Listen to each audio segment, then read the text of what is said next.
హీరోకైనా డైరెక్టర్కైనా ఫ్లాప్లు కామన్. కానీ ఒక్క ఫ్లాప్ మొత్తం కెరీర్నే మార్చేసింది. నిజానికి అసలు కెరీరే లేకుండా చేసింది. స్టార్ హీరోలతో సినిమాలు చేసే ఛాన్స్ ఇచ్చినా ప్రూవ్ చేసుకోలేక డిజాస్టర్లు ఫేస్ చేశారు. అంతేకాదు ఆ సినిమా దెబ్బకి అసలు కెరీర్ ఉంటుందా అనే డైలమాలోకి వెళ్ళిపోయారు. మరి ఆ ఫ్లాప్ డైరెక్టర్లు ఎవరో, ఒక్కసారిగా కెరీర్ క్లోజ్ అయ్యే సినిమాలు చేసిన వాళ్ళెవరో డీటెయిల్గా చూద్దాం.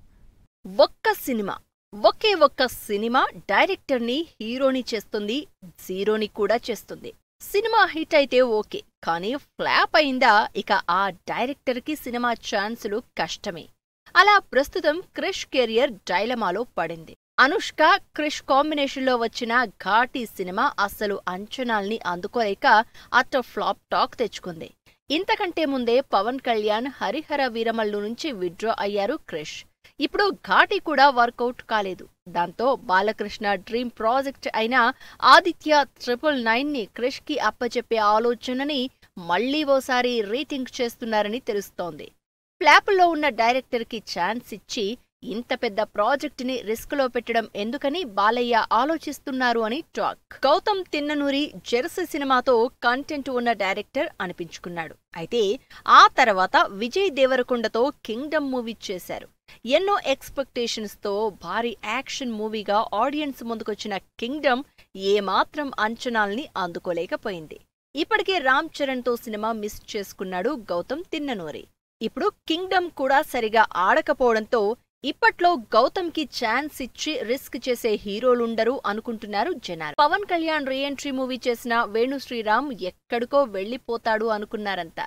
కానీ వకీల్ సాబ్ సినిమా తర్వాత నితిన్ తో తమ్ముడు మూవీ చేశారు Venu Sriram.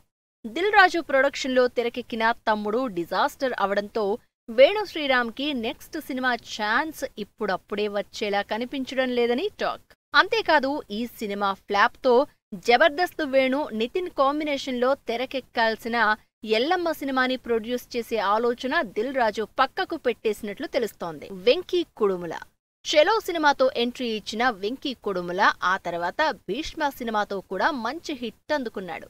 Back to back hits కొట్టిన ఈ యంగ్ డైరెక్టర్ నితిన్ తో భారీ బడ్జెట్ మూవీ రాబిన్ హుడ్ చేశాడు. సినిమా మాత్రం ఆడియన్స్ అంచనాల్ని అందుకోలేక బాక్సాఫీస్ దగ్గర బోల్తా కొట్టింది. ఈ దెబ్బకి వెంకీకి నెక్స్ట్ సినిమా ఛాన్స్ ఏమో కానీ చిరంజీవితో మిస్ అయిన సినిమా మీద కూడా ఆశలు వదులుకోవాల్సిందే అంటున్నారు మెగా ఫ్యాన్. బొమ్మరిల్లుతో బ్లాక్ బస్టర్ హిట్ కొట్టి ఆ సినిమాతోనే ఫేమస్ అయిన బొమ్మరిల్లు భాస్కర్ లాంగ్ గ్యాప్ తర్వాత మోస్ట్ ఎలిజిబుల్ బ్యాచులర్ తీసి పర్వాలేదు అనిపించుకున్నారు. అదే క్రేజ్ తో సిద్ధు జొన్నలగడ్డతో జాక్ మూవీ చేశారు. అయితే జాక్ ఫ్లాప్ అవ్వకుండా అటు సిద్ధు క్రేజ్ కానీ బొమ్మరిల్లు భాస్కర్ క్రేజ్ కానీ కాపాడలేకపోయాయి.